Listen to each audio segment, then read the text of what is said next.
Hi, my name is Bill Malig. I'm the owner of Frank Grontkowski Monuments Incorporated. And today we're going to show you the 3 things that our business does with cemeteries. We're going to demonstrate how to clean a stone, how to add lettering out in the field in the cemeteries, and also how to deliver a stone. Today we're going to demonstrate on how we clean granite stones, right from the beginning of the process, right through the whole process to the end.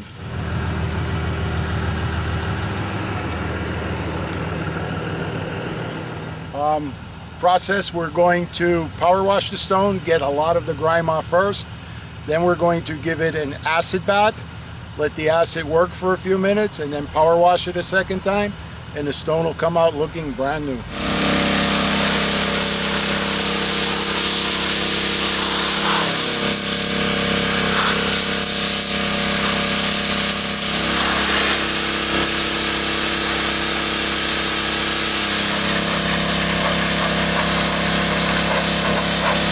Now we're going to apply a light coat of acid and let the acid work for a few minutes, and then power wash a second time, and the stone will be like brand new.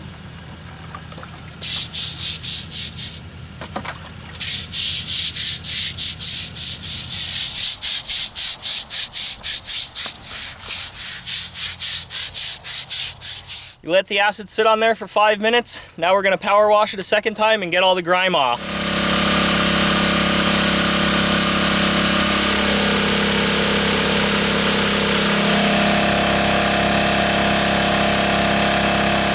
One thing that's very important when you're cleaning granite stones, the one we just demonstrated and cleaned is what they call a steeled granite stone. It is not polished. It'll have a white look to it. The polished granite has a dark look to it. You do not want to leave the acid on too long. The acid we use is a mild acid. It will not burn the stone if it's not left on too long. Should be done on an overcast day. If you leave it on a long time onto a polished granite, it will etch the surface, it will haze it up, and the acid we use is a specific monument cleaning acid. You do not want to go and buy muriatic acid and use it on a stone. You're only going to ruin a few $1,000 stone.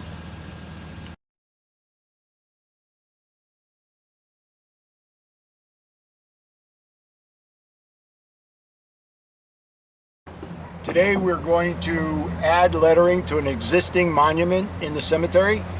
We're getting very popular with cremation, trying to add names to monuments, old monuments, when they're burying cremations on lots. So today we're adding names to a stone for future burials. The first process to do cemetery lettering is getting the information that is to be put on the stone punched out into rubber or cut onto rubber.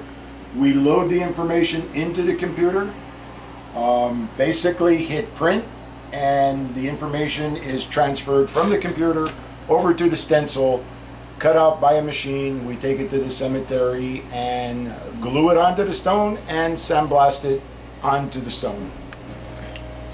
We have all the lettering punched into the computer now, and I will hit cut to transfer to the rubber.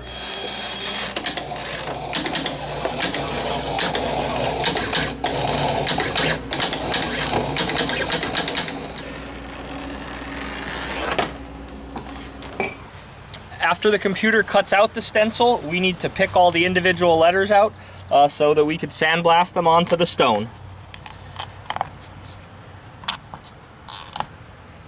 Okay, we're going to apply the glue, which will hold the stencil onto the stone. Take 2 coats of glue. Takes about 5 minutes or so for it to dry.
Now we're just going to put a coat of mineral spirits on to get the glue residue off the stone.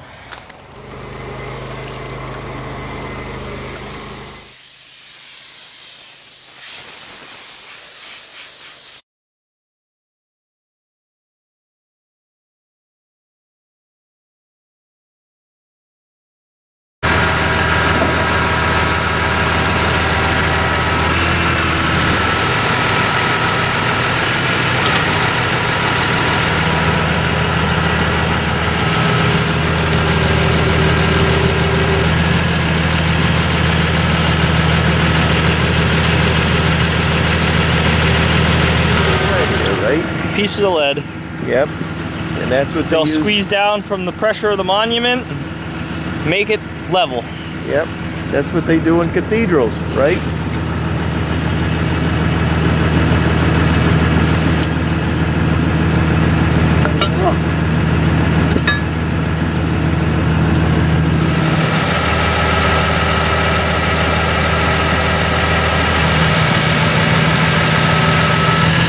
Good.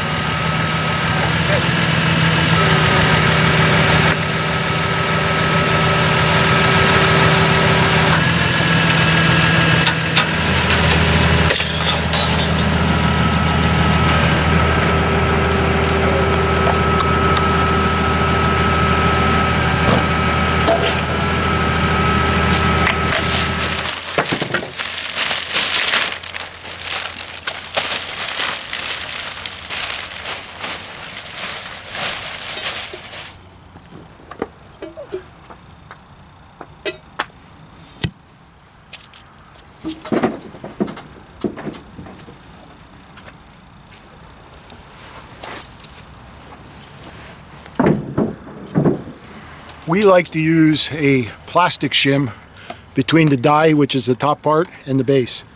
A lot of monument dealers use little lead shims, but the leads tend to keep squeezing and you end up with putty oozing out. The plastics will not compress anymore, so you don't have the problem with the monument setting putty squeezing out and having to come back and retrim it time after time. All right, we put the plastics under. And now we just set the putty around the stone.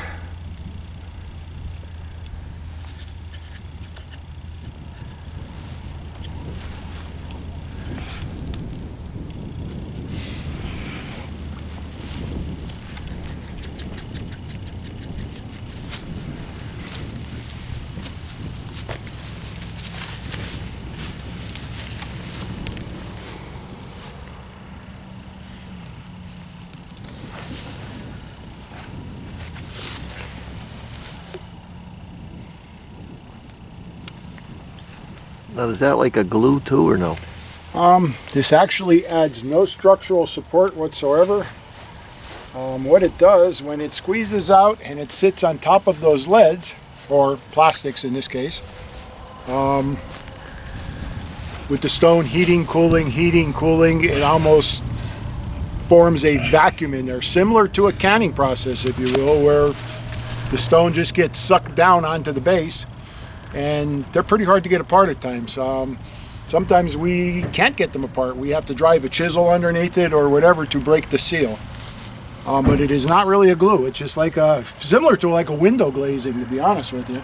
Trade secret. When we do this part on an all polished stone where it's on the side, in order to get the bar out, usually we use a set of setting clamps.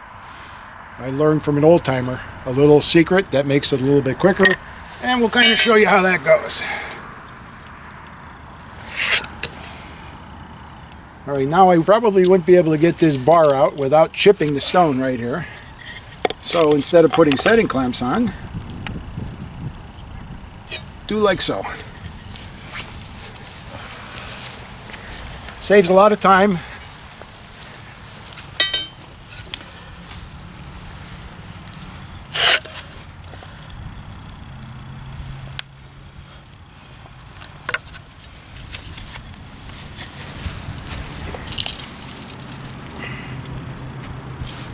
Double check the measurements.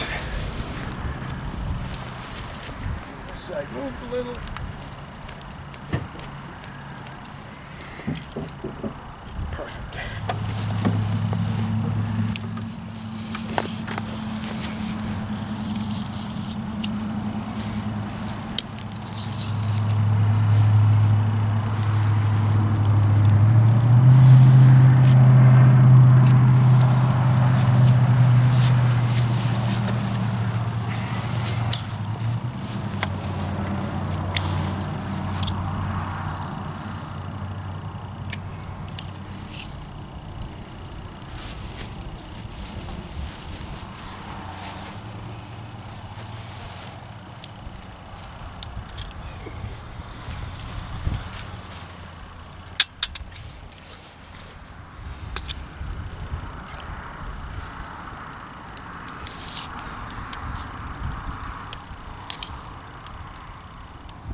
perfect.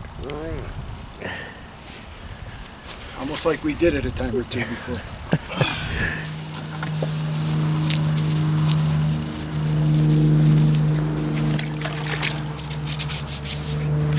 Now that's just soap and water, basically, Just soap right? and water. Yep.